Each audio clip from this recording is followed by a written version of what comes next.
प्यारे बच्चों, आज इस वीडियो में हम देखने वाले हैं कक्षा 10वीं की फिजिक्स का जितने भी इम्पोर्टेंट ऑब्जेक्टिव प्रश्न है जो कि आपकी परीक्षा की दृष्टि से बेहद ही इम्पोर्टेंट है। तो वीडियो के अंत तक बने रहिए। फिजिक्स में आपके जितने भी चैप्टर हैं, प्रत्येक चैप्टर को हम इस वीडियो में डिस्कस करने वाले हैं और जितने भी आपके एग्ज़ाम की दृष्टि से वीवीआई ऑब्जेक्टिव प्रश्न हैं वो सभी प्रश्न को हम देखने वाले हैं। आप भी प्रयास करेंगे कि इसका सही आंसर क्या होगा, ऐसे हम भी आपको बताते चले जाएंगे। ठीक है, तो चलिए बिना देर किए हुए हम वीडियो को स्टार्ट करते हैं। और यदि हमारे इस चैनल पर नए हैं तो चैनल को ज़रूर सब्सक्राइब कर लें और बेल आइकन दबाना ना भूलें, जिससे कि हमारे द्वारा अपलोड की गई वीडियो की नोटिफिकेशन आपको टाइम पे मिलता रहे। तो चलिए देखिए, आज का जो मेरा पहला प्रश्न है और पहला चैप्टर का नाम है प्रकाश का परावर्तन। ठीक है, पहला प्रश्न हमारे सामने है कि गोलीय दर्पण के परावर्तन पृष्ठ की वृत्ताकार सीमा रेखा का व्यास कहलाता है। ठीक है, तो देखिए इसका करेक्ट आंसर होगा ऑप्शन डी, गोलीय दर्पण का द्वारक। चलिए अब हम देखते हैं अगला प्रश्न। अगला प्रश्न आपके सामने है कि दंत विशेषज्ञ किस दर्पण का उपयोग मरीजों के दांतों का बड़ा प्रतिबिंब देखने के लिए करता है?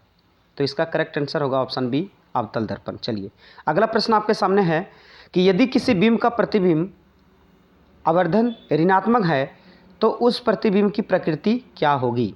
तो इसका करेक्ट आंसर होगा ऑप्शन ए, वास्तविक और उल्टा। चलिए अब देखते हैं अगला प्रश्न।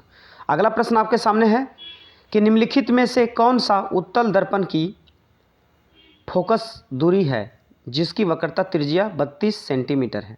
तो इसका करेक्ट आंसर होगा ऑप्शन सी, प्लस 16 सेंटीमीटर। चलिए अगला प्रश्न आपके सामने है कि परावर्तन के नियमों से निर्धारित होता है।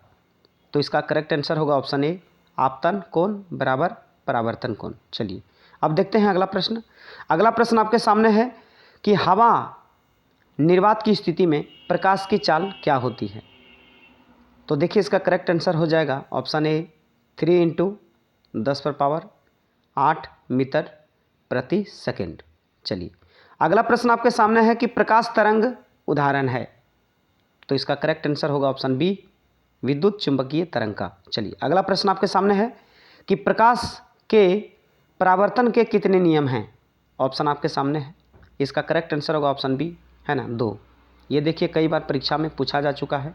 ठीक है, चलिए अगला प्रश्न आपके सामने है कि किस दर्पण में बड़ा प्रतिबिंब बनता है? तो इसका करेक्ट आंसर होगा ऑप्शन बी, अवतल दर्पण। चलिए अब देखते हैं अगला प्रश्न। अगला प्रश्न आपके सामने है कि गोलीय दर्पण में फोकसांतर एवं वक्रता त्रिज्या के बीच क्या संबंध है? तो इसका करेक्ट आंसर होगा ऑप्शन सी, F = R/2। अगला प्रश्न आपके सामने है कि समतल दर्पण द्वारा बना प्रतिबिंब होता है। इसका करेक्ट आंसर होगा ऑप्शन बी, काल्पनिक। चलिए अब देखते हैं अगला प्रश्न। अगला प्रश्न आपके सामने है कि दाढ़ी बनाने में कौन सा दर्पण उपयुक्त होता है? तो देखिए इसका करेक्ट आंसर होगा ऑप्शन सी, अवतल दर्पण।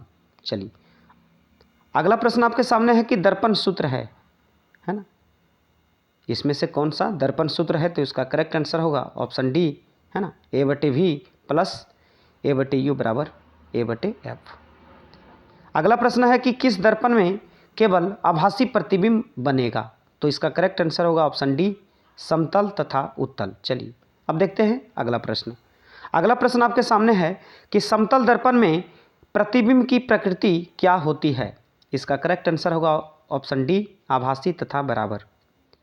अगला प्रश्न है कि गोलीय दर्पण की फोकस दूरी उसकी वक्रता त्रिज्या की क्या होती है?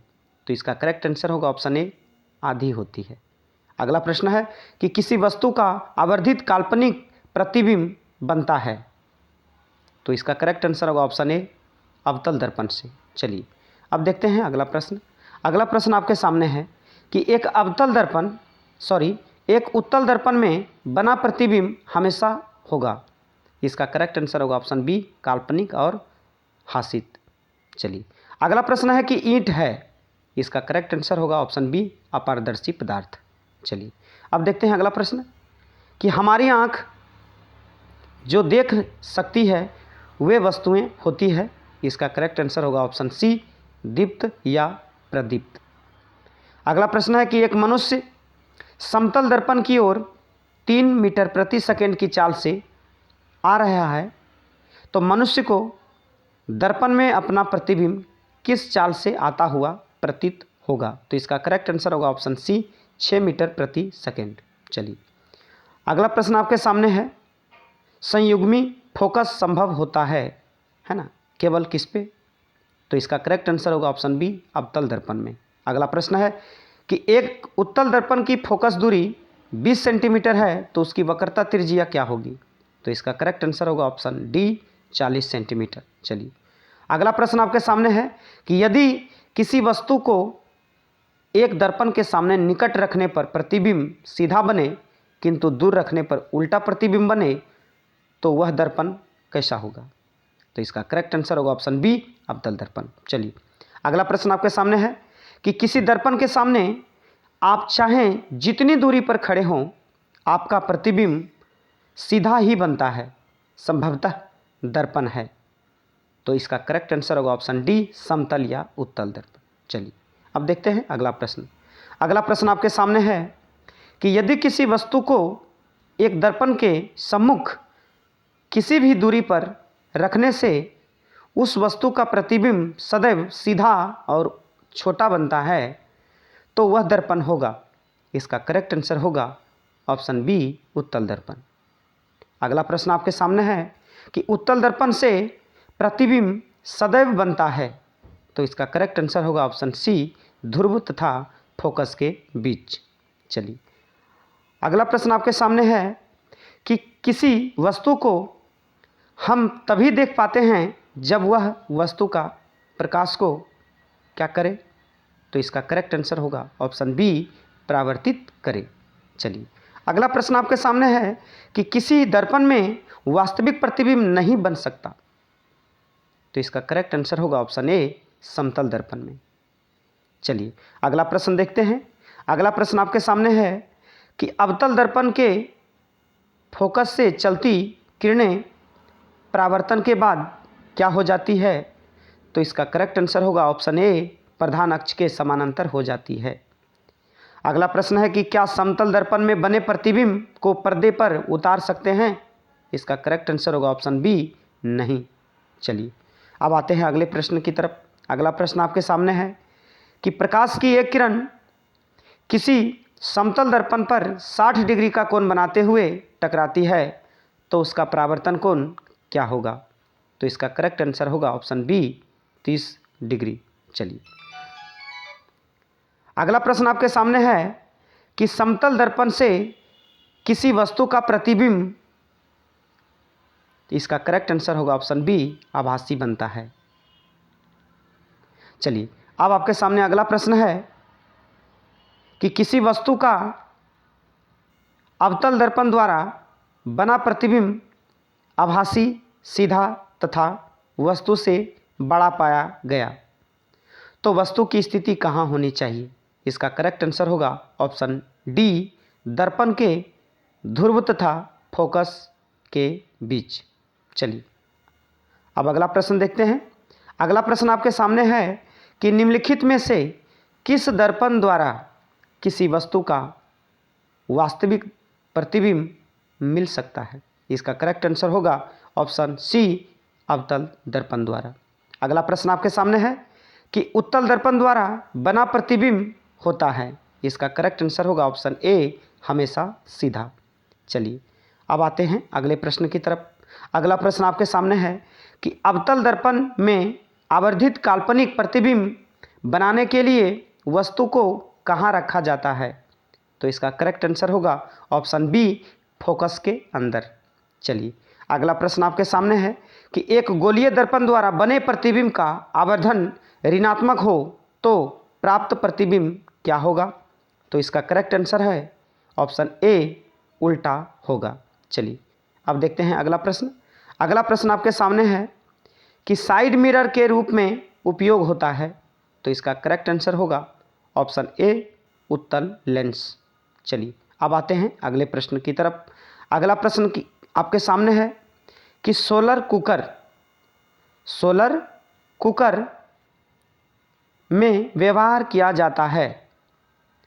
तो सोलर कुकर में व्यवहार किए जाने वाले होंगे ऑप्शन ए अवतल दर्पण का। अगला प्रश्न आपके सामने है कि सर्च लाइट का परावर्तक सतह होता है? तो इसका करेक्ट आंसर होगा ऑप्शन बी अवतल। चलिए अगला प्रश्न आपके सामने है कि प्रकाश की किरणें गमन करती है? तो इसका करेक्ट आंसर होगा ऑप्शन ए सीधी रेखा में। चलिए अब आते हैं अगले प्रश्न की तरफ। अगला प्रश्न आपके सामने है कि प्रकाश तरंग उदाहरण है? तो इसका करेक्ट आंसर होगा ऑप्शन बी विद्युत चुंबकीय तरंग का। अगला प्रश्न आपके सामने है कि काल्पनिक प्रतिबिंब हमेशा, इसका करेक्ट आंसर होगा ऑप्शन ए सीधा होता है। अगला प्रश्न आपके सामने है कि समतल दर्पण में प्रतिबिंब का आवर्धन होता है? इसका करेक्ट आंसर होगा ऑप्शन सी 1 के बराबर। चलिए अगला प्रश्न आपके सामने है कि उत्तल दर्पण में परावर्तन का सतह पर लंबवत गिरती किरणें फोकस पर, इसका करेक्ट आंसर होगा ऑप्शन डी अपसारित होती लगती है। अगला प्रश्न आपके सामने है कि गोलीय दर्पण में परावर्तन के नियम का पालन, इसका करेक्ट आंसर होगा ऑप्शन बी कि गोलीय दर्पण में परावर्तन के नियम का पालन होता है। ठीक है, चलिए अब आते हैं अगले प्रश्न की तरफ। अगला प्रश्न आपके सामने है कि गोलीय दर्पण में दूरियों को सदा किसके सापेक्ष मापते हैं? इसका करेक्ट आंसर होगा ऑप्शन ए ध्रुव के सापेक्ष। अगला प्रश्न आपके सामने है कि अनंत पर स्थित किसी बिंब का प्रतिबिंब अवतल दर्पण के फोकस पर बनता है, उसका आवर्धन क्या होगा? इसका करेक्ट आंसर होगा ऑप्शन ए m बराबर 0। चलिए अगला प्रश्न आपके सामने है कि मोटर गाड़ी के चालक के सामने लगा रहता है? तो इसका करेक्ट आंसर होगा ऑप्शन सी अवतल दर्पण। चलिए अब आते हैं अगले प्रश्नों पे। अगला प्रश्न आपके सामने है कि किसी अवतल दर्पण द्वारा आभासी यानी कि काल्पनिक सीधा और आवर्धित प्रतिबिंब तब बनता है जब वस्तु की स्थिति होती है। इसका करेक्ट आंसर होगा ऑप्शन डी दर्पण और ध्रुव और उसके फोकस के बीच। चलिए अब आते हैं अगले प्रश्न की तरफ। अगला प्रश्न आपके सामने है कि एक अवतल दर्पण में वस्तु की स्थिति फोकस और ध्रुव के बीच हो तो प्राप्त प्रतिबिंब होगा, इसका करेक्ट आंसर होगा ऑप्शन सी आभासी और बड़ा।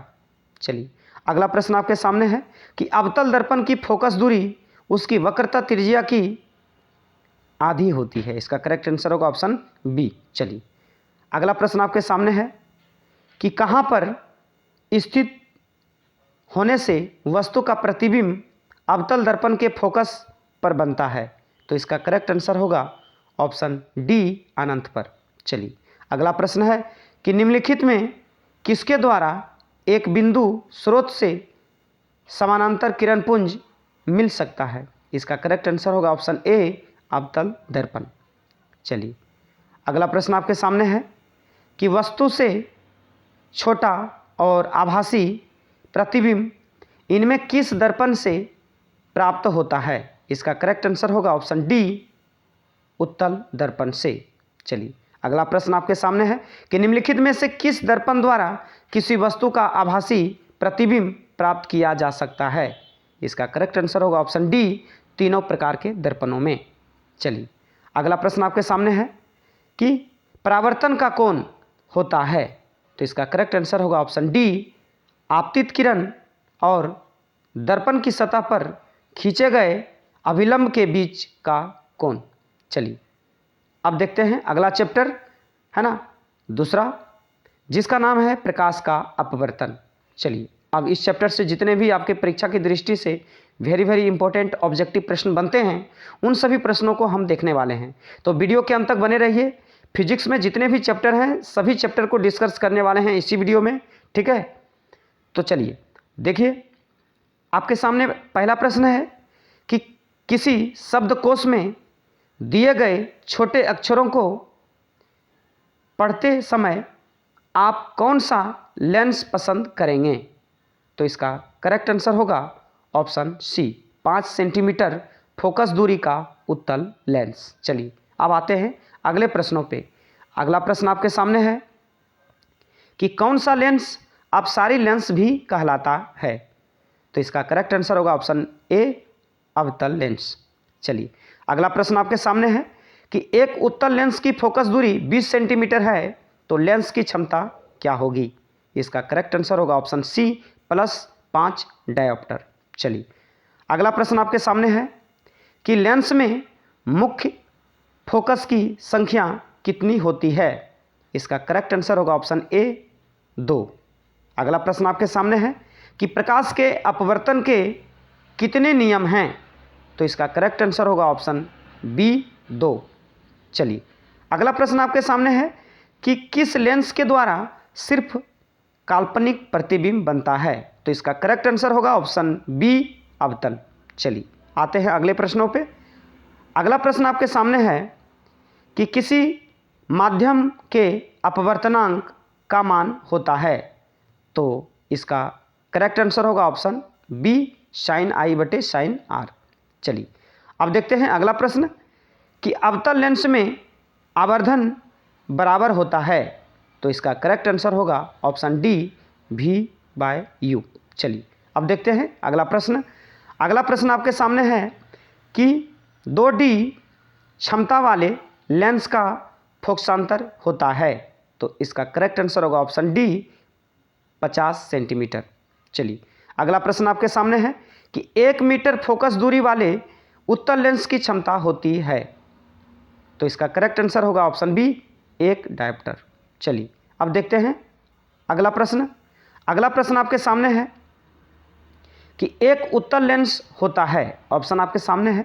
इसका करेक्ट आंसर होगा ऑप्शन सी, किनारों की अपेक्षा बीच में मोटा। चलिए अब आते हैं अगले प्रश्नों की तरफ।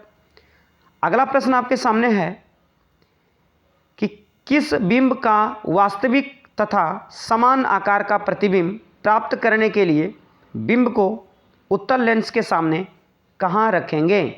तो इसका करेक्ट आंसर होगा ऑप्शन बी, फोकस दूरी की दुगनी दूरी पर। चलिए अब आते हैं अगले प्रश्नों पे। अगला प्रश्न आपके सामने है कि निम्न में कौन सा पदार्थ लेंस बनाने के लिए नहीं प्रयुक्त किया जा सकता है? इसका करेक्ट आंसर होगा ऑप्शन बी, मिट्टी। चलिए अगला प्रश्न है कि 2 माध्यमों के सीमा पृष्ठ पर एक प्रकाश किरण लंबवत आपतित होती है, परावर्तन कोण क्या होगा? इसका करेक्ट आंसर होगा ऑप्शन ए, 0 डिग्री। चलिए अब आते हैं अगले प्रश्नों पे। अगला प्रश्न आपके सामने है कि यदि आपतन कोण I तथा अपवर्तन कोण R हो तो कोणीय विचलन होगा? इसका करेक्ट आंसर होगा option C, sin I sin R। चलिए अब आते हैं अगले प्रश्नों पे। अगला प्रश्न आपके सामने है कि जब प्रकाश की एक किरण 2 माध्यमों को अलग करने वाली सतह पर लंबवत पड़ती हो तो वह, इसका करेक्ट आंसर होगा ऑप्शन बी, बिना मुड़े सीधी निकल जाती है। चलिए अब आते हैं अगले प्रश्नों पे। अगला प्रश्न आपके सामने है कि पानी से भरी बाल्टी की गहराई कम मालूम पड़ने का कारण क्या है? तो इसका करेक्ट आंसर होगा ऑप्शन बी, प्रकाश का अपवर्तन होता है। चलिए अब आते हैं अगले प्रश्नों पे कि जब प्रकाश एक माध्यम से दूसरे माध्यम में जाता है तब अपवर्तन होता है? इसका करेक्ट आंसर होगा ऑप्शन ए, प्रकाश की चाल में परिवर्तन होने के कारण। चलिए अब आते हैं अगले प्रश्नों पे।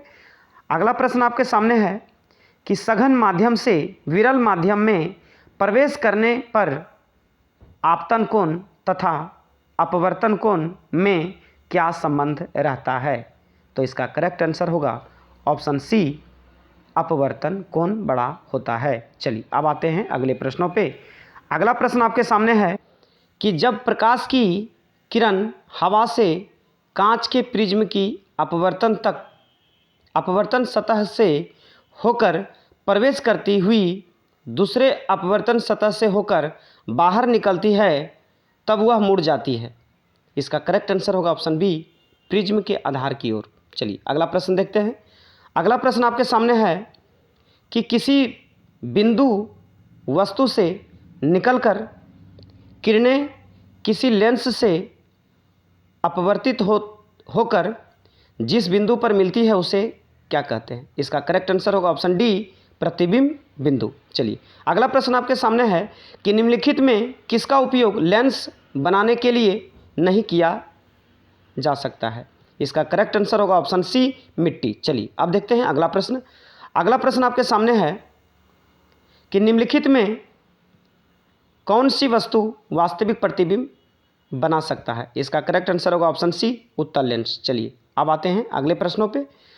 अगला प्रश्न आपके सामने है कि प्रकाश एक माध्यम से जिसका अपवर्तनांक n1 है दूसरे माध्यम में जिसका अपवर्तनांक n2 है जाता है, यदि आपतन का कोण I तथा अपवर्तन का कोण R हो तो साइन I बटे साइन R बराबर होगा।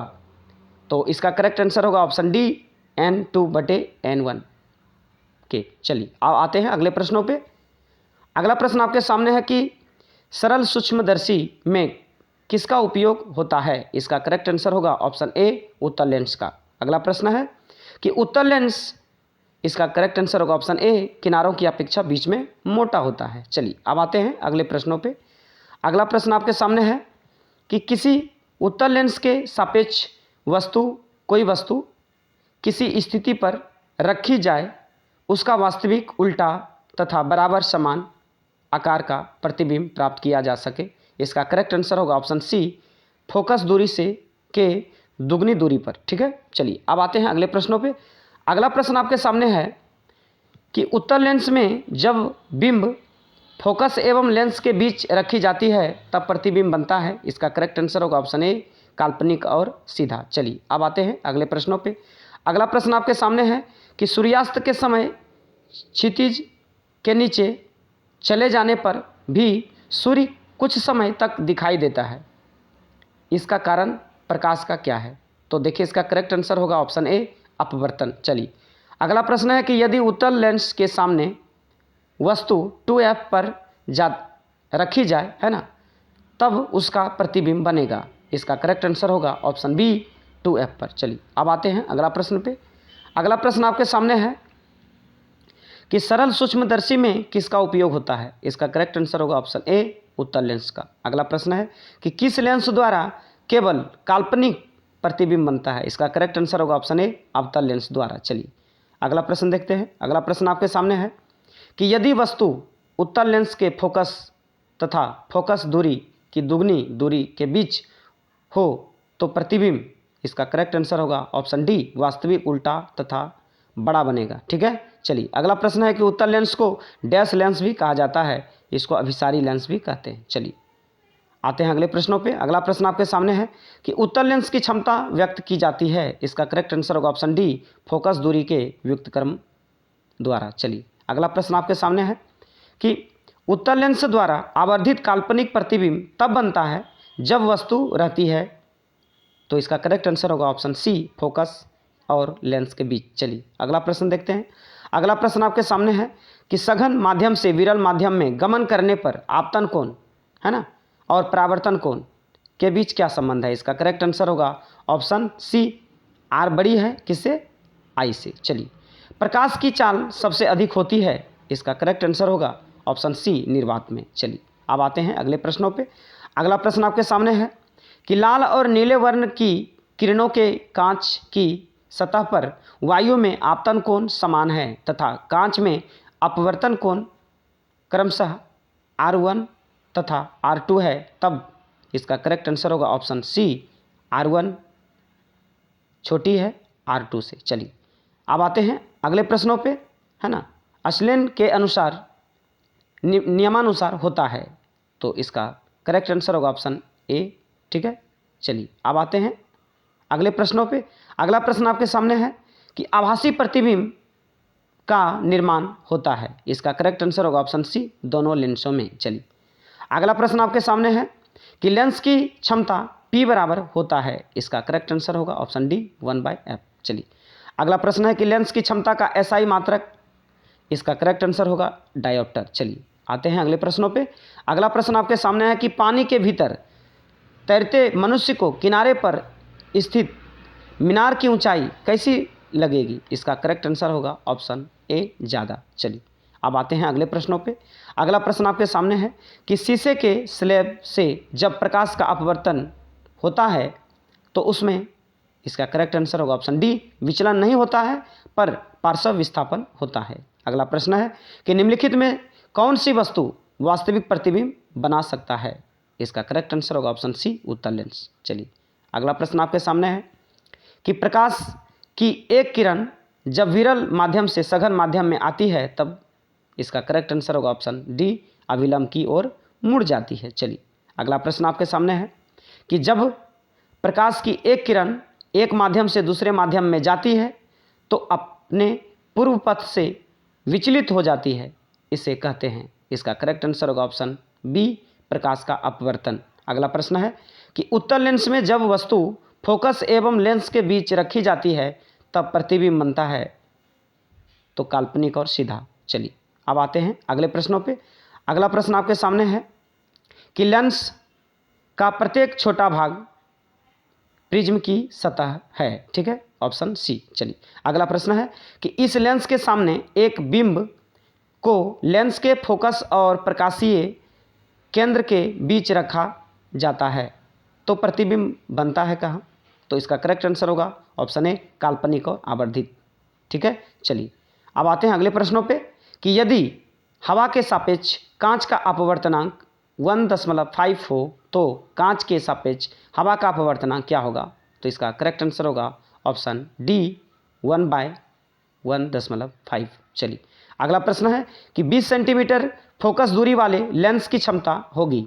इसका करेक्ट आंसर होगा ऑप्शन ए, है ना, +5 डायोप्टर। चलिए अब आते हैं अगले प्रश्नों पे।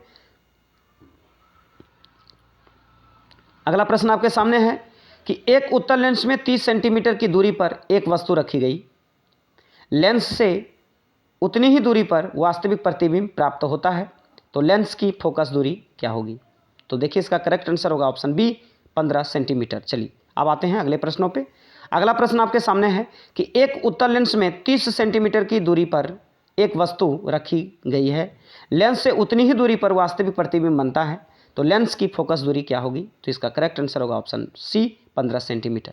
अगला प्रश्न है कि एक अवतल लेंस की फोकस दूरी 20 सेंटीमीटर, इसकी क्षमता क्या होगी? इसका करेक्ट आंसर होगा ऑप्शन डी, -5 डायोप्टर। चलिए अगला प्रश्न आपके सामने है कि यदि किसी वस्तु, है ना, यदि वस्तु उत्तल लेंस के फोकस तथा फोकस दूरी के दोनों दूरी पर के बीच हो तो प्रतिबिंब वास्तविक, उल्टा तथा बड़ा बनेगा। ठीक है, चलिए अब आते हैं अगले प्रश्नों पे। अगला प्रश्न आपके सामने है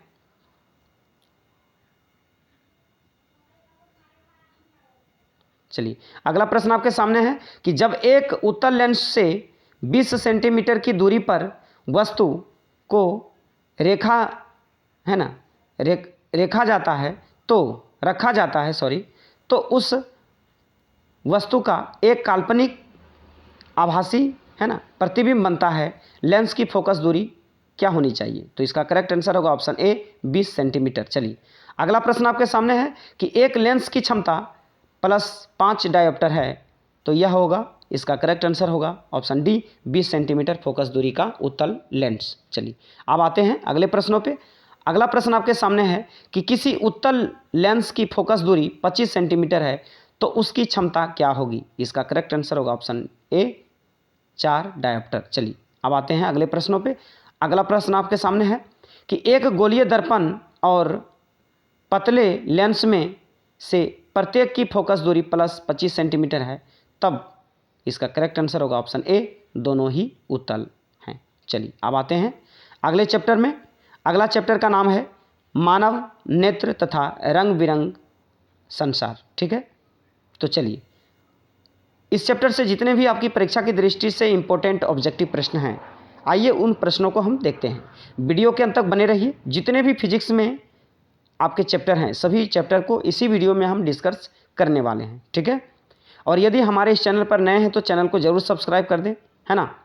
चलिए तो देखिए आपके सामने जो पहला प्रश्न है वह है कि किस दृष्टि दोष को अवतल और उत्तल दोनों लेंस से द्विफोकसीय लेंस द्वारा संशोधित किया जा सकता है? तो इसका करेक्ट आंसर होगा ऑप्शन सी, जरा दूरदृष्टिता। चलिए अगला प्रश्न देखते हैं। अगला प्रश्न आपके सामने है कि नेत्र में प्रवेश करने वाली प्रकाश किरणों का अधिकांश अपवर्तन होता है।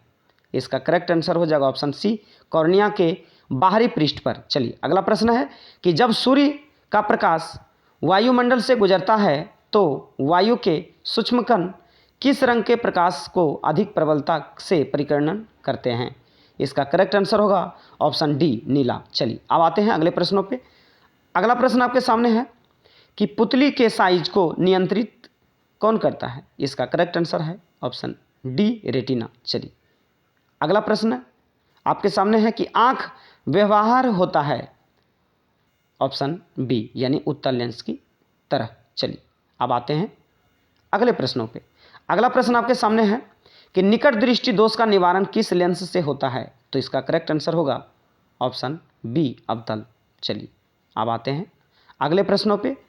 अगला प्रश्न आपके सामने है कि स्पेक्ट्रम में किस रंग के किरण का झुकाव अधिक होता है। तो इसका करेक्ट आंसर होगा ऑप्शन सी, बैगनी। चलिए आते हैं अगले प्रश्नों पे। अगला प्रश्न आपके सामने है कि प्रकाश के किस रंग का तरंगदैर्घ्य सबसे अधिक होता है। इसका करेक्ट आंसर है ऑप्शन सी, लाल। अगला प्रश्न है कि मानव नेत्र जिस भाग पर किसी वस्तु का प्रतिबिंब बनता है वह क्या कहलाता है। तो कहलाता है दृष्टिपटल पर। ठीक है, चलिए आते हैं अगले प्रश्नों पे कि मानव नेत्र में किस प्रकार का लेंस पाया जाता है। इसका करेक्ट आंसर होगा ऑप्शन ए, उत्तल लेंस। चलिए अगला प्रश्न है कि जो नेत्र निकट स्थिति वस्तु को साफ नहीं देख सकता उस नेत्र में होता है तो दूरदृष्टि दोष। चलिए अब आते हैं अगले प्रश्नों पे कि चंद्रमा पर खड़े अंतरिक्ष यात्री आकाश प्रतीत होता है। तो इसका आंसर होगा काला। चलिए आते हैं अगले प्रश्नों पे कि किसी वस्तु का प्रतिबिंब आंख के किस भाग पर पड़ता है वह क्या है। इसका करेक्ट आंसर होगा ऑप्शन बी, रेटिना। चलिए आते हैं अगले प्रश्नों पे। अगला प्रश्न आपके सामने है कि एक एंगस्ट्रॉम का मान क्या होगा।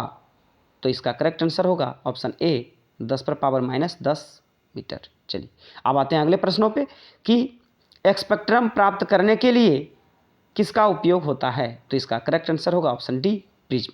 अगला प्रश्न है कि दृश्य प्रकाश में किस वर्ण का तरंगदैर्घ्य अधिक होता है। इसका करेक्ट आंसर होगा ऑप्शन बी, लाल। चलिए आते हैं अगले प्रश्नों पे।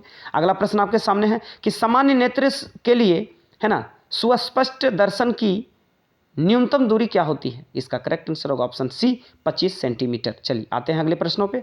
अगला प्रश्न आपके सामने है कि किसी वस्तु का प्रतिबिंब नेत्र के किस भाग पर बनता है। इसका करेक्ट आंसर होगा ऑप्शन बी, रेटिना या दृष्टिपटल। चलिए आते हैं अगले प्रश्नों पे। अगला प्रश्न आपके सामने है कि नेत्र में किसी वस्तु का कैसा प्रतिबिंब बनता है। इसका करेक्ट आंसर होगा ऑप्शन सी, वास्तविक, उल्टा तथा छोटा। चलिए आते हैं अगले प्रश्नों पे। अगला प्रश्न आपके सामने है कि आंख अपने लेंस की फोकस दूरी को बदलकर दूर या निकट की वस्तुओं को साफ साफ देख सकता है। ठीक है, आंख के इस गुण को क्या कहते हैं। इसका करेक्ट आंसर होगा ऑप्शन बी, समंजन क्षमता। चलिए आते हैं अगले प्रश्नों पे। अगला प्रश्न आपके सामने है कि विभिन्न दूरियों पर की वस्तुओं की प्रतिबिंब को फोकस करने के लिए आंख के लेंस की फोकस दूरी किसके द्वारा परिवर्तित होती है।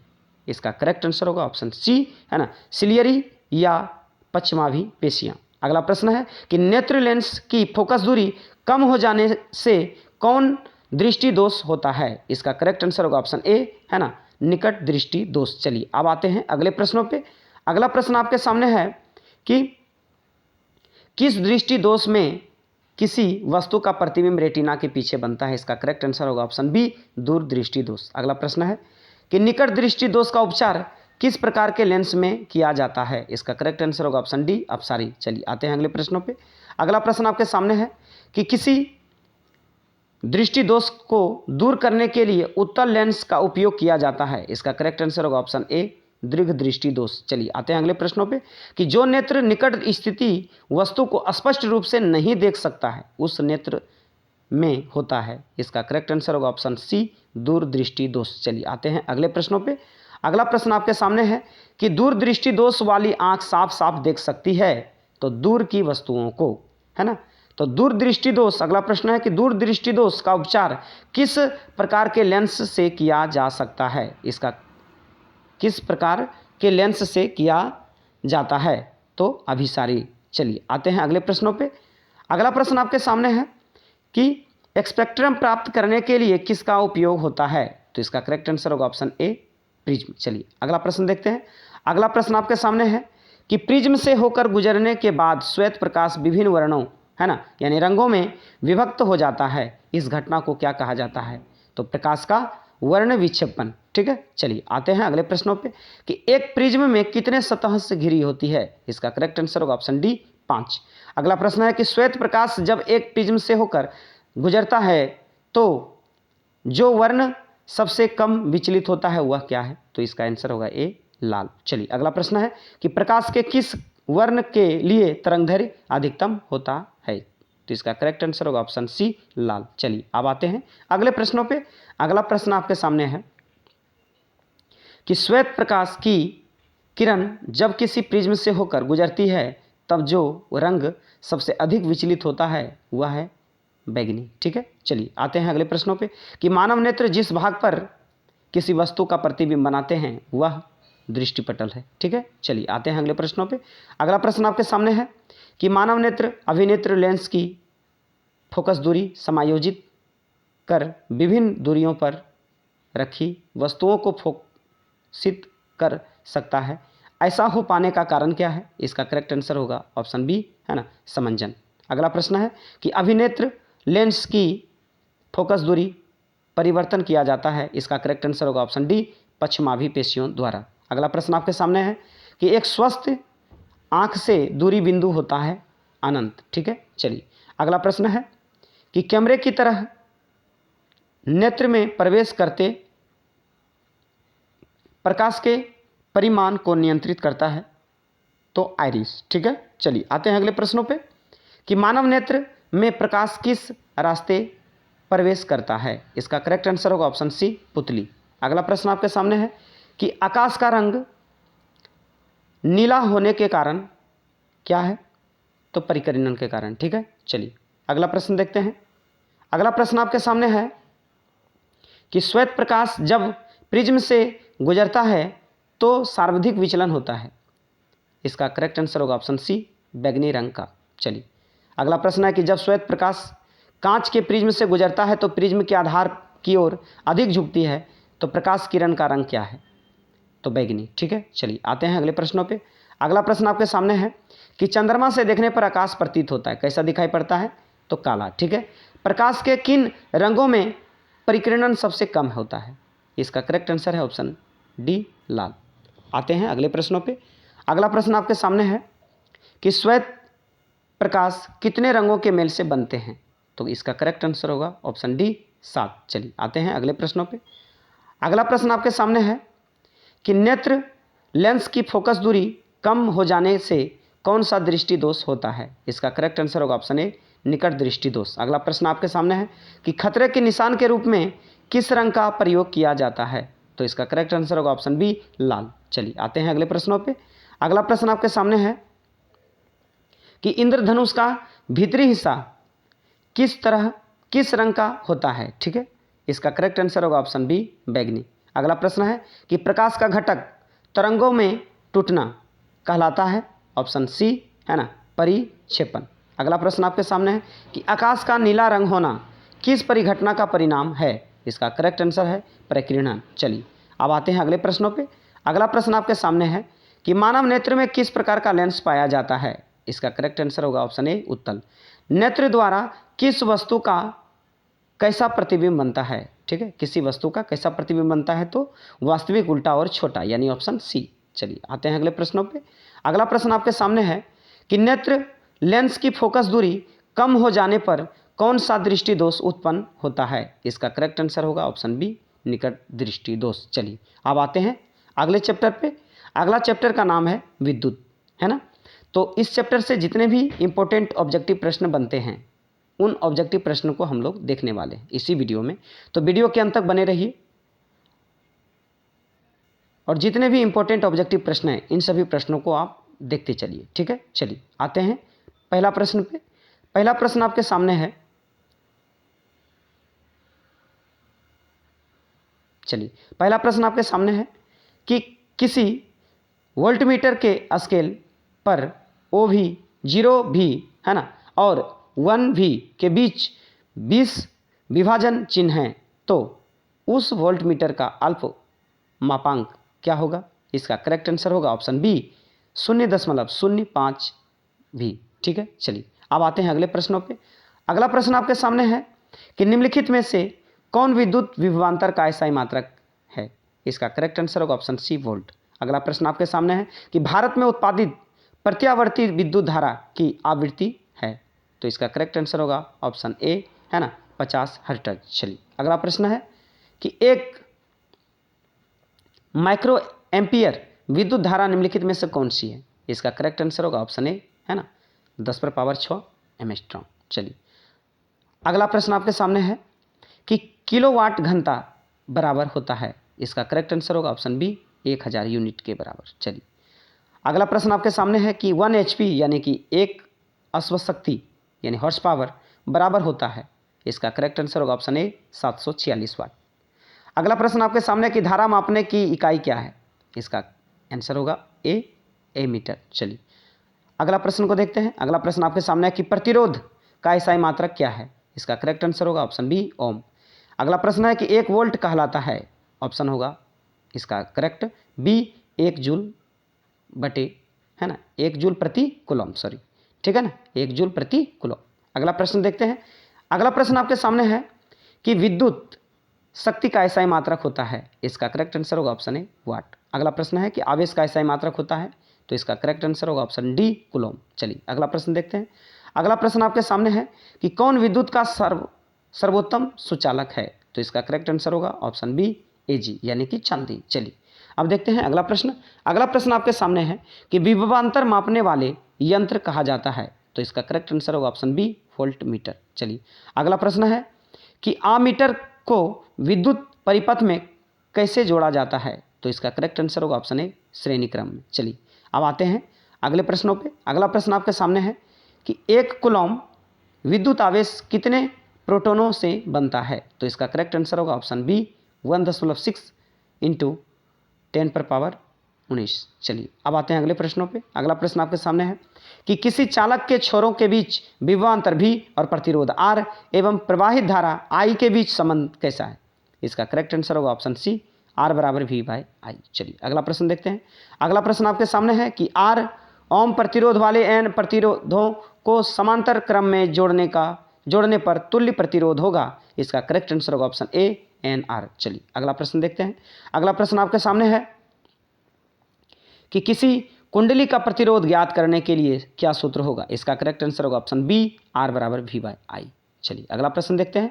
अगला प्रश्न आपके सामने है कि 1 किलोवाट घंटा निम्नलिखित में से किसके बराबर होता है? इसका करेक्ट आंसर होगा ऑप्शन ए 3.6 इंटू 10⁻6 जूल। चलिए अगला प्रश्न है कि निम्नलिखित में से कौन सा पद विद्युत परिपथ में विद्युत शक्ति को निरूपित नहीं करता है? इसका करेक्ट आंसर होगा ऑप्शन बी I/R²। चलिए अगला प्रश्न देखते हैं। अगला प्रश्न आपके सामने है कि एक विद्युत हीटर की कुंडली जिसका प्रतिरोध 55 ओम है, ठीक है, तो 220 वोल्ट के स्रोत से जो विद्युत धारा लेगी उनका मान क्या होगा? इसका करेक्ट आंसर होगा ऑप्शन ए है ना 4 एम्पियर। अगला प्रश्न देखते हैं।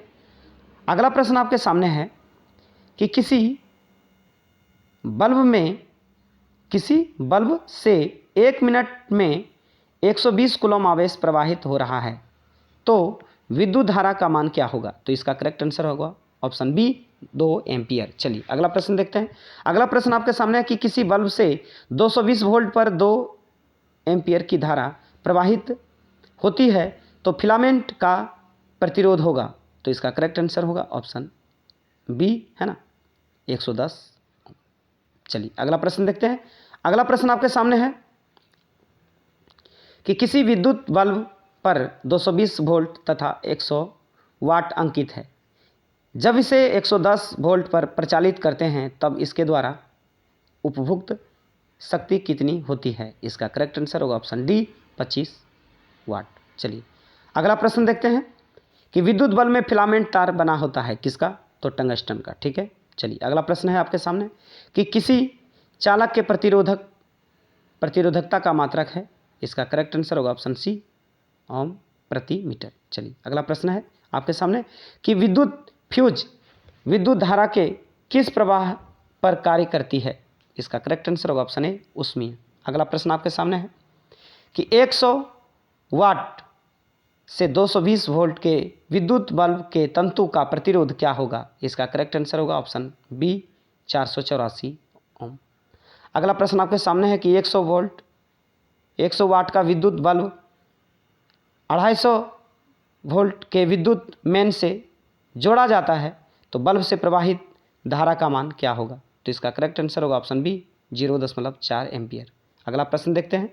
अगला प्रश्न आपके सामने है कि जब किसी चालक तार से विद्युत धारा प्रवाहित होती है तो गतिशील कण होते हैं इलेक्ट्रॉन। ठीक है। अगला प्रश्न है कि विद्युत बल्ब का तंतु बना होता है तो ये टंगस्टन का बना होता है। अगला प्रश्न है विद्युत वाहक बल्ब किस यंत्र से मापा जाता है। इसका करेक्ट आंसर होगा ऑप्शन सी, है ना, वोल्ट मीटर। चलिए अब आते हैं अगले प्रश्नों पे। अगला प्रश्न आपके सामने है कि निम्नलिखित पदार्थों में कौन चालक है। तो इसका करेक्ट आंसर होगा ऑप्शन डी एल्युमिनियम। अगला प्रश्न है एकांक धनावेश को दो बिंदुओं के बीच स्थानांतरित करने में जो कार्य करना पड़ता है वह निम्नलिखित में से किसका मापक है। इसका करेक्ट आंसर होगा ऑप्शन बी विभवांतर। चलिए अब आते हैं अगले प्रश्नों पे। अगला प्रश्न आपके सामने है कि जब किसी तार में विद्युत धारा प्रवाहित होती है तो गतिशील कण क्या होंगे।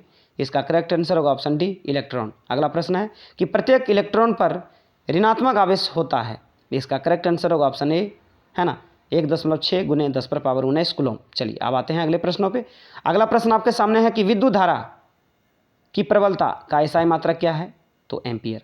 अगला प्रश्न है कि जूल कूलम, है ना, किसके बराबर होता है। इसका करेक्ट आंसर होगा ऑप्शन बी वोल्ट के। विद्युत वाहक का बल का एसआई मात्रक क्या है। तो वोल्ट। चलिए अब आते हैं अगले प्रश्नों पे। अगला प्रश्न आपके सामने विभवांतर का एसआई मात्रक क्या है। तो वोल्ट। विभवांतर मापने के लिए निम्नलिखित में से किस युक्ति का प्रयोग करते हैं। तो वोल्ट मीटर। अगला प्रश्न आपके सामने है कि ए मीटर को विद्युत परिपथ में कैसे जोड़ा जाता है। तो श्रेणी क्रम में। ठीक है। चलिए अब आते हैं अगले प्रश्नों पे।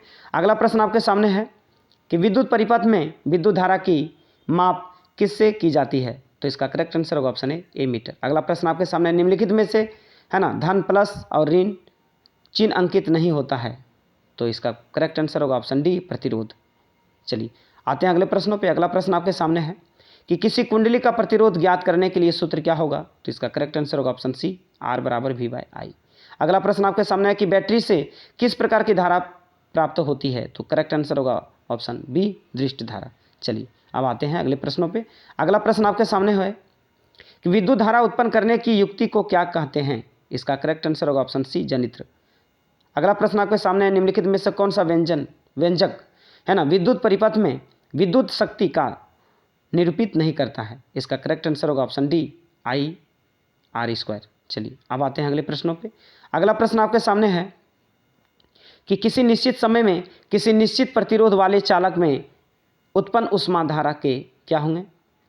तो ऑप्शन बी होगा वर्ग के समानुपाती होती है। अगला प्रश्न आपके सामने यदि किसी परिपथ के किन्हीं दो बिंदुओं के बीच विभवांतर भी हो और उनमें धारा I और समय t तक प्रवाहित होती है तो कार्य क्या होगा।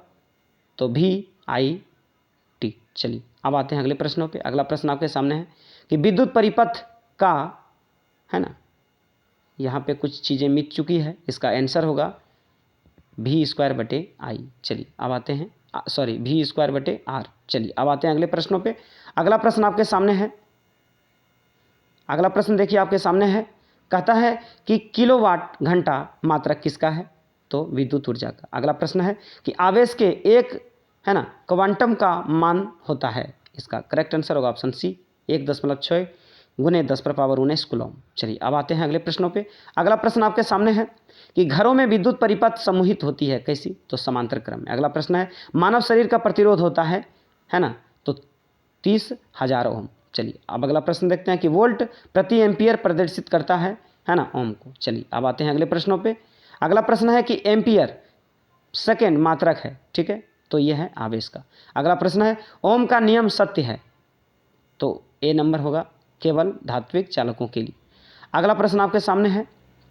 चलिए अगला प्रश्न है ना, VI का नियम, है ना, तो इसका करेक्ट आंसर होगा, दिया किन्होंने, तो ओम ने। चलिए अगला प्रश्न है, अगला प्रश्न आपके सामने है कि ओम के नियम का सूत्र है। इसका करेक्ट आंसर होगा ऑप्शन सी, V = I/R। चलिए अगला प्रश्न आपके सामने है कि इलेक्ट्रॉन पर कितना आवेश होता है। इसका करेक्ट आंसर होगा ऑप्शन ए, 1.6 × 10⁻19 कूलम।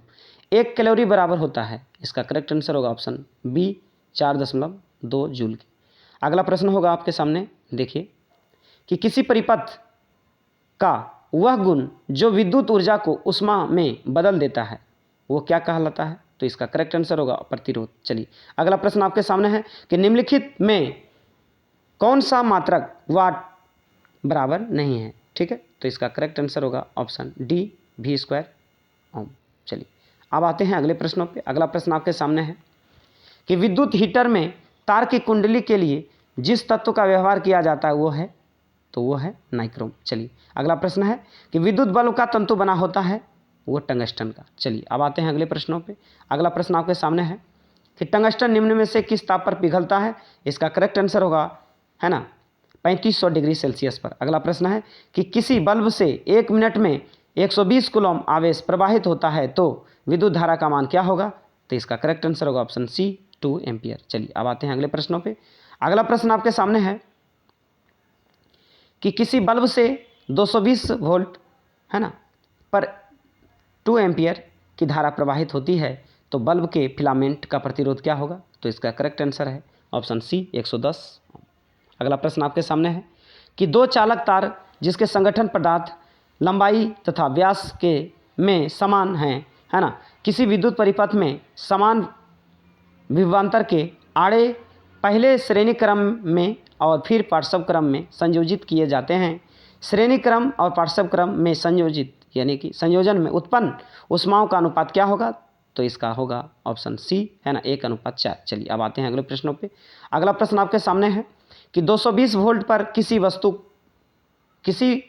किसी विद्युत बल्ब से 5/11 एम्पियर की धारा प्रवाहित होती है तो बल्ब की शक्ति क्या होगी। तो 100 वाट। 100 वाट का एक बल्ब 250 वोल्ट के विद्युत क्षेत्र से जोड़ा जाता है तो बल्ब से प्रवाहित धारा का मान क्या होगी।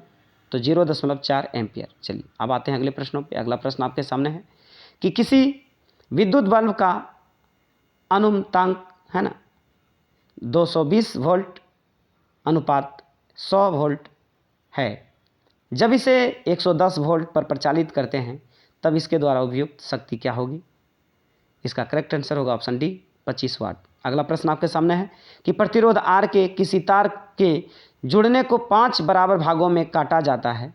इन टुकड़ों को फिर पार्श्व क्रम में संयोजित कर दी जाती है। यदि संयोजन का समतुल्य प्रतिरोध R1, है ना, यानी कि R' है तो R/R1 अनुपात का मान, है ना, R' का अनुपात का मान क्या होगा। इसका करेक्ट आंसर होगा ऑप्शन डी, यानी 25। चलिए अब आते हैं अगले प्रश्नों पे।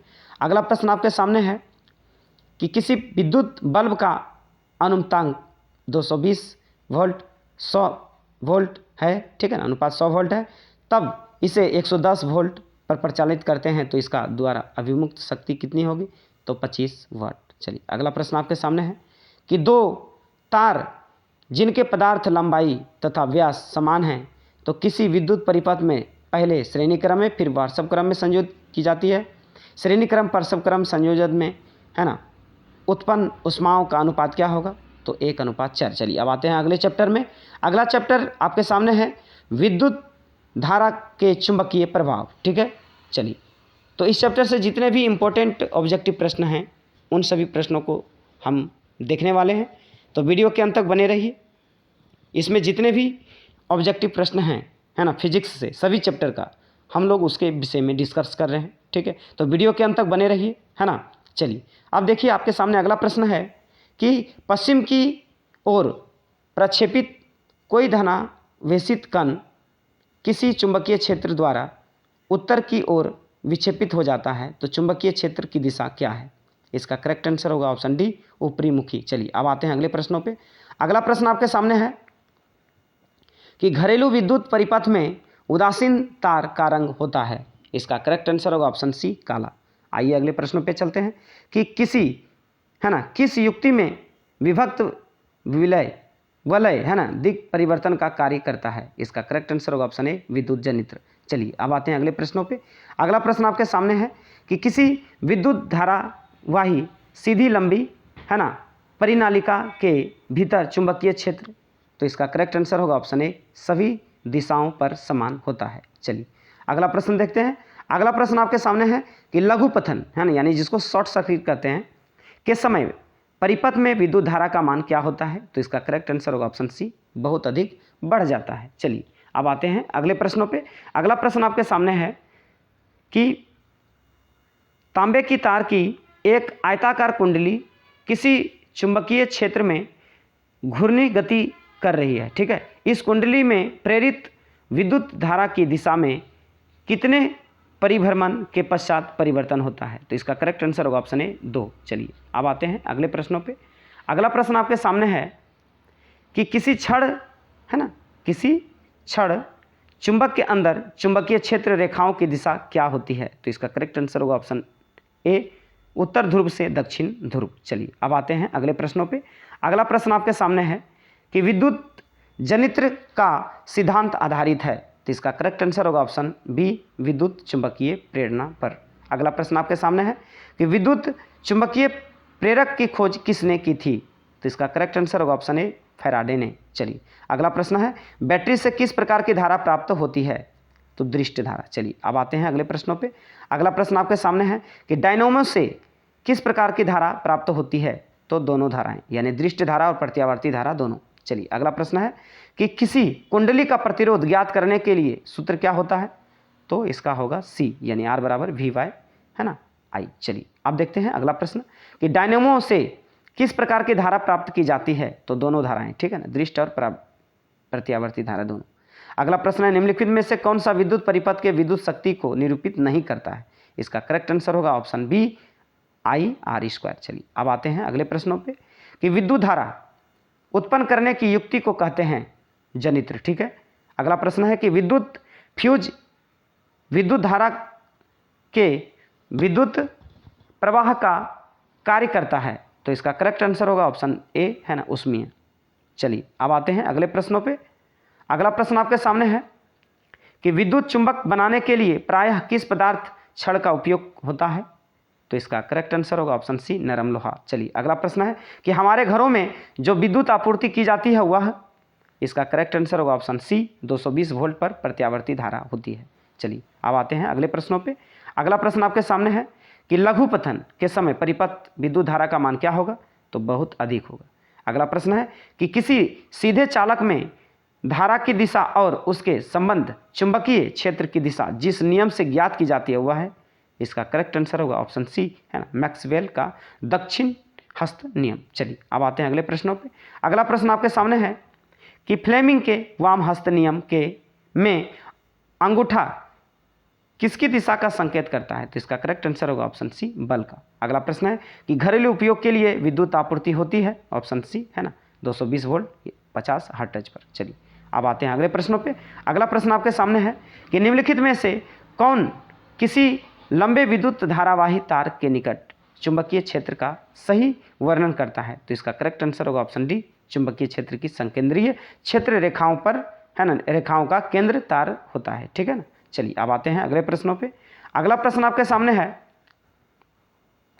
कि विद्युत चुंबकीय प्रेरणा की परिघटना क्या है? इसका करेक्ट आंसर होगा ऑप्शन सी कुंडलीय तथा चुंबक के बीच अपेक्षित गति के कारण कुंडली में प्रेरित विद्युत धारा उत्पन्न करना, ठीक है। चलिए अब आते हैं अगले प्रश्नों पे। अगला प्रश्न आपके सामने है कि किसी एसी जनित्र है ना तथा डीसी जनित्र एक मूलभूत अंतर है कि इसका करेक्ट आंसर होगा ऑप्शन डी कि एसी जनित्र में सर्पी वलय होते हैं जबकि डीसी जनित्र में दिक् परिवर्तक होता है। चलिए अब आते हैं अगले प्रश्नों पे। अगला प्रश्न आपके सामने है कि घरेलू वायरिंग में 3 तार होते हैं, ठीक है ना, गर्म, ठंडा और अर्थ। तो इन तारों के रंग होते हैं कैसा? तो लाल, काला और हरा, ठीक है। चलिए अब आते हैं अगले प्रश्नों पे। अगला प्रश्न आपके सामने है कि चुंबकीय क्षेत्र की तीव्रता का मात्रक क्या है? तो न्यूटन प्रति एम्पियर मीटर। चलिए अगला प्रश्न है कि चुंबक बनाने के लिए प्रायः किस पदार्थ छड़ का व्यवहार किया जाता है? तो नरम लोहा। चलिए अब आते हैं अगले प्रश्नों पे। अगला प्रश्न आपके सामने है कि विद्युत चुंबकीय प्रेरणा की खोज किसने किया था? तो इसका करेक्ट आंसर होगा ऑप्शन सी, फैराडे ने। चलिए अगला प्रश्न आपके सामने है। अगला प्रश्न है कि विद्युत चुंबकीय प्रेरणा की परिघटना, तो इसका करेक्ट आंसर होगा, चलिए देखिए कि विद्युत चुंबकीय प्रेरणा की परिघटना है ना, तो इसका करेक्ट आंसर होगा ऑप्शन सी, कुंडली तथा चुंबक के बीच अपेक्षित गति के कारण कुंडली में प्रेरित विद्युत धारा उत्पन्न करना। चलिए अब आते हैं अगले प्रश्नों पे, यानी ऑप्शन सी होगा इसका करेक्ट आंसर। अब आते हैं अगले प्रश्नों पे। अगला प्रश्न आपके सामने है कि वास्तव में विद्युत जनित्र है ना क्या है? ऊर्जा के परिवर्तन की तरह कार्य करता है। चलिए अब आते हैं अगले प्रश्नों पे।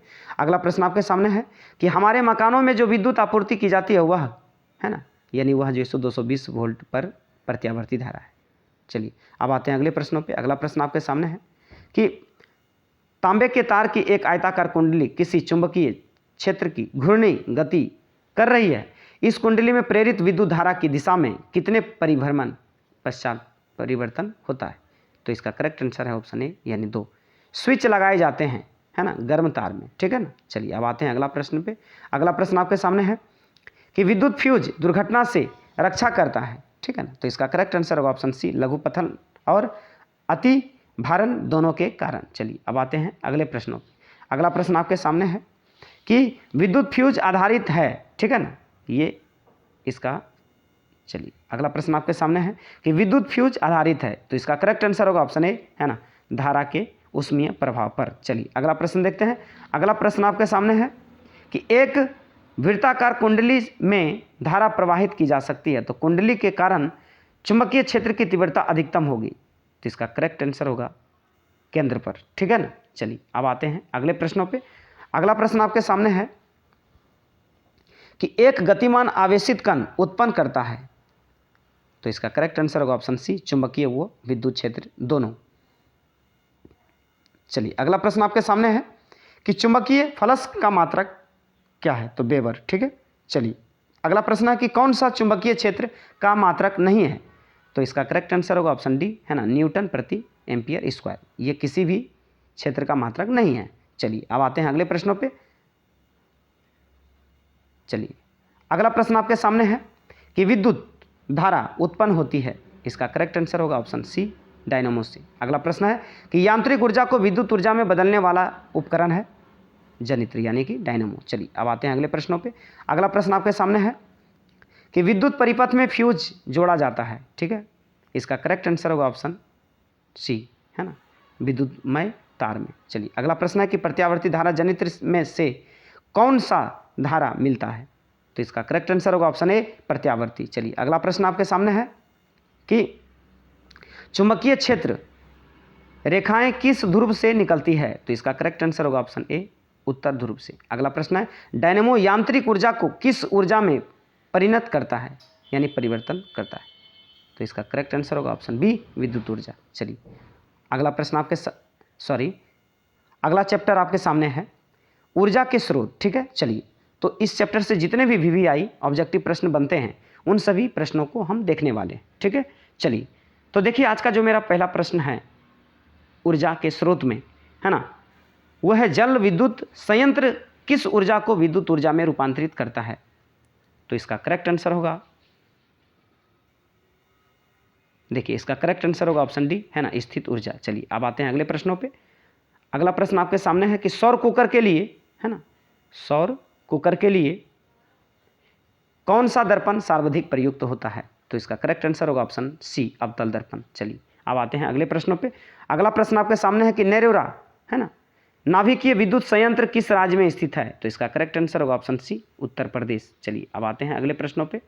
अगला प्रश्न आपके सामने है, देखिए अगला प्रश्न आपके सामने है कि प्रकृति में पृथ्वी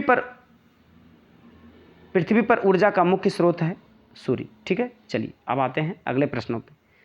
अगला प्रश्न आपके सामने है कि जीव द्रव्यमान ऊर्जा स्रोत का उदाहरण निम्नलिखित में से कौन नहीं है? ठीक है, तो देखिए इसका करेक्ट आंसर होगा ऑप्शन सी, नाभिकीय ऊर्जा। चलिए अब आते हैं अगले प्रश्नों पे।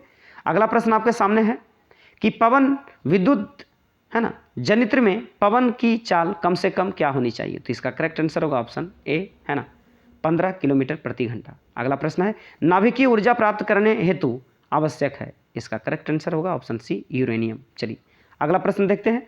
अगला प्रश्न आपके सामने है कि निम्नलिखित में से कौन सी नवीकरणीय ऊर्जा स्रोत का उदाहरण है? तो इसका करेक्ट आंसर होगा ऑप्शन डी, बायोमास संयंत्र।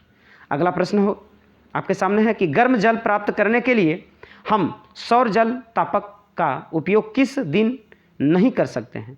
तो इसका करेक्ट आंसर होगा ऑप्शन बी, है ना, बादलों वाले दिन। चलिए अगला प्रश्न आपके सामने है कि निम्नलिखित में कौन जैव मात्रक ऊर्जा का स्रोत नहीं है? तो इसका करेक्ट आंसर होगा ऑप्शन सी, नाभिकीय ऊर्जा। चलिए आते हैं अगले प्रश्नों पे। अगला प्रश्न आपके सामने है कि ऊर्जा के अधिकांश स्रोत जिनका हम उपयोग करते हैं संचित सौर ऊर्जा निरूपित करते हैं, है ना, निम्नलिखित में से कौन सौर ऊर्जा के अंत में नहीं प्राप्त किया जाता है? इसका करेक्ट आंसर होगा ऑप्शन डी, नाभिकीय ऊर्जा। चलिए आते हैं अगले प्रश्नों पे। अगला प्रश्न आपके सामने है कि निम्नलिखित में कौन ऊर्जा का नवीकरणीय स्रोत है? इसका करेक्ट आंसर होगा ऑप्शन डी, प्राकृतिक गैस। अगला प्रश्न है कि सौर पैनल बनाया जाता है अनेक, तो इसका करेक्ट आंसर होगा ऑप्शन बी, अनेक सौर सेलों को संयोजित कर। ठीक है, चलिए आते हैं अगले प्रश्नों पे। अगला प्रश्न आपके सामने है कि पवन विद्युत जनित्र में पवन की चाल कम से कम होनी चाहिए, तो 15 किलोमीटर प्रति घंटा। अगला प्रश्न है कि बॉक्स प्रकार के सॉल कुकर के उसके ऊपरी भाग में कांच का ढक्कन देने के कारण क्या है? इसका कारण है कि विकिरण द्वारा उष्मा हानि को कम करने के लिए। चलिए अगला प्रश्न आपके सामने है कि नाभिकीय ऊर्जा प्राप्त करने के लिए निम्नलिखित में से कौन आवश्यक है? इसका करेक्ट आंसर होगा ऑप्शन बी, यूरेनियम। जितने ऊर्जा स्रोत हम उपयोग में लाते हैं उनमें से अधिकांश सौर ऊर्जा निरूपित करते हैं। ठीक है, तो निम्नलिखित में से कौन ऊर्जा स्रोत अंततः सौर ऊर्जा से व्युत्पन्न नहीं है? इसका करेक्ट आंसर होगा ऑप्शन डी, जैव मात्रा। चलिए अगला प्रश्न आपके सामने है कि निम्नलिखित में किस देश को पवनों का देश कहा जाता है? तो डेनमार्क। ठीक है, अगला प्रश्न है कि निम्नलिखित में किसका उपयोग खाना बनाने वाले ईंधन के रूप में नहीं किया जाता है ना? तो इसका करेक्ट आंसर होगा ऑप्शन ए, CNG, है नेचुरल, है ना, गैस। चलिए कंप्रेस्ड गैस। चलिए अब आते हैं अगले प्रश्नों पे। अगला प्रश्न आपके सामने है, चलिए अगला प्रश्न आपके सामने है कि ऊर्जा का SI मात्रक होता है, तो इसका करेक्ट आंसर होगा ऑप्शन बी, जूल। अगला प्रश्न है कि नाभिकीय द्विखंडन, है ना, नाभिकीय विखंडन अभिक्रिया किसके द्वारा प्रेरित होता है? इसका करेक्ट आंसर होगा ऑप्शन सी, न्यूट्रॉन। चलिए अगला प्रश्न देखते हैं। अगला प्रश्न आपके सामने है कि सौर कुकर में भोजन पकाने के लिए किस ऊर्जा का उपयोग किया जाता है? तो इसका करेक्ट आंसर होगा ऑप्शन बी, सौर ऊर्जा। अगला प्रश्न है कि निम्न में से किस पदार्थ का उपयोग सौर सेल बनाने के लिए किया जाता है? इसका करेक्ट आंसर होगा ऑप्शन सी, सिलिकॉन। चलिए आते हैं अगले प्रश्नों पे। अगला प्रश्न आपके सामने है कि सौर कुकर में प्रयुक्त बर्तन प्रायः निम्न में से किस रंग से, है ना, पेंटेड होता है? इसका करेक्ट आंसर होगा ऑप्शन बी, काला। अगला प्रश्न है कि ग्लोबल वार्मिंग के लिए निम्नलिखित में से कौन सी गैस उत्तरदायी है? तो इसका करेक्ट आंसर होगा ऑप्शन बी, CO2 यानी कार्बन डाइऑक्साइड। चलिए अगला प्रश्न देखते हैं। अगला प्रश्न है कि जीवाश्म ईंधन की ऊर्जा का वास्तविक स्रोत है? तो इसका करेक्ट आंसर होगा ऑप्शन ए, सूर्य। अगला प्रश्न है आदर्श ईंधन से कौन सी गैस उत्सर्जित होती है? इसका करेक्ट आंसर होगा इनमें से कोई नहीं। चलिए अगला प्रश्न देखते हैं। अगला प्रश्न आपके सामने है कि सौर जल उष्मक का उपयोग गर्म पानी पीने के लिए नहीं किया जा सकता है? इसका करेक्ट आंसर होगा ऑप्शन बी, है ना, बादल वाले दिन में। अगला प्रश्न है आपके सामने कि नाभिकीय संलयन से ऊर्जा प्राप्त करने के लिए किस ईंधन का उपयोग करते हैं? तो इसका करेक्ट आंसर होगा ऑप्शन डी, हाइड्रोजन गैस। चलिए आते हैं अगले प्रश्नों पे।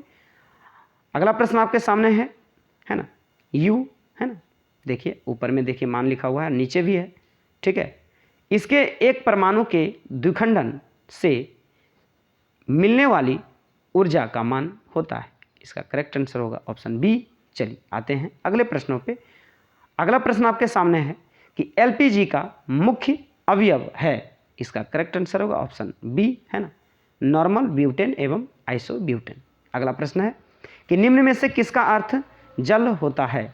इसका करेक्ट आंसर होगा ऑप्शन डी, हाइड्रो। चलिए आते हैं अगले प्रश्नों पे। अगला प्रश्न आपके सामने है कि सौर प्रकाश वोल्टीय सेल में सौर ऊर्जा को किस रूप में परिवर्तित किया जाता है? तो इसका करेक्ट आंसर होगा ऑप्शन ए, विद्युत ऊर्जा में। आते हैं अगले प्रश्नों पे। अगला प्रश्न आपके सामने है कि ऊर्जा संकट का एक मुख्य कारण है, ठीक है, इसका करेक्ट आंसर होगा ऑप्शन ए, परंपरागत स्रोतों का वांछनीय दोहन। अगला प्रश्न आपके सामने है कि रासायनिक कचरों से ऊर्जा प्राप्त करने के लिए किस प्रकार का संयंत्र बनाया जाना चाहिए, ठीक है, तो इसका करेक्ट आंसर होगा ऑप्शन डी, बायोमास संयंत्र। चलिए आते हैं अगले प्रश्नों पे। अगला प्रश्न आपके सामने है कि भू ऊष्मीय पंप किस ऊर्जा का प्रयोग करते हैं? तो इसका करेक्ट आंसर होगा ऑप्शन डी, भू ऊष्मीय ऊर्जा का। आते हैं अगले प्रश्नों पे। अगला प्रश्न आपके सामने है कि सौर प्रकाश वोल्टीय सेल में सौर ऊर्जा को किस रूप में परिवर्तित किया जाता है? तो इसका करेक्ट आंसर होगा ऑप्शन ए, विद्युत ऊर्जा में। चलिए आते हैं अगले प्रश्नों पे। अगला प्रश्न आपके सामने है कि सौर कुकर में भोजन पकाने के लिए किस ऊर्जा का प्रयोग किया जाता है? तो इसका करेक्ट आंसर होगा ऑप्शन बी, सौर ऊर्जा। अगला प्रश्न आपके सामने है कि पवन चक्की में पवन ऊर्जा का उपयोग कर क्या करते हैं? तो इसका करेक्ट आंसर होगा ऑप्शन सी, पानी पंप तथा टरबाइन दोनों चला सकते हैं। चलिए आते हैं अगले प्रश्नों पे। अगला प्रश्न आपके सामने है कि तापीय संयंत्र तापीय शक्ति विद्युत संयंत्र को चलाने के लिए किस प्रकार के ईंधन का प्रयोग करते हैं? तो इसका करेक्ट आंसर होगा ऑप्शन ए, जीवाश्म ईंधन। अगला प्रश्न आपके सामने है कि पेट्रोलियम किस प्रकार की ऊर्जा का स्रोत है? तो इसका करेक्ट आंसर होगा ऑप्शन डी, उपयुक्त तीनों तरह की ऊर्जा स्रोत है, ठीक है। तो प्यारे बच्चों, यहाँ पे ये मेरा फिजिक्स का जितने भी इंपॉर्टेंट ऑब्जेक्टिव प्रश्न थे सभी चैप्टर को मैंने डिस्कस किया। तो ये वीडियो आपको कैसा लगा आप जरूर कमेंट कर बताएं, और जितना ज़्यादा से ज़्यादा हो सके आप इस वीडियो को शेयर करें, जिससे कि उन सभी विद्यार्थियों को भी इसका फ़ायदा मिल सके, ठीक है। तो यदि हमारे इस चैनल पर नए हैं तो चैनल को जरूर सब्सक्राइब कर लें और बेल आइकन दबाना ना भूलें, ठीक है। और यदि ये वीडियो अच्छा लगा तो कमेंट करना और लाइक करना ना भूलें। तो प्यारे बच्चों, ये वीडियो आपको कैसा लगा आप ज़रूर कमेंट कर बताएं, और जितना ज़्यादा से ज़्यादा हो सके इस वीडियो को शेयर करें, और वीडियो अच्छा लगा हो तो लाइक करना ना भूलें, और चैनल पर पहली बार आए हैं तो चैनल को सब्सक्राइब कर लें और बेल आइकन प्रेस कर दें, जिससे कि हमारे द्वारा अपलोड की गई वीडियो की नोटिफिकेशन आपको टाइम पे मिलता रहे। तो चलिए हम फिर मिलते हैं नेक्स्ट वीडियो में, तब तक के लिए जय हिंद, जय भारत, वंदे मातरम।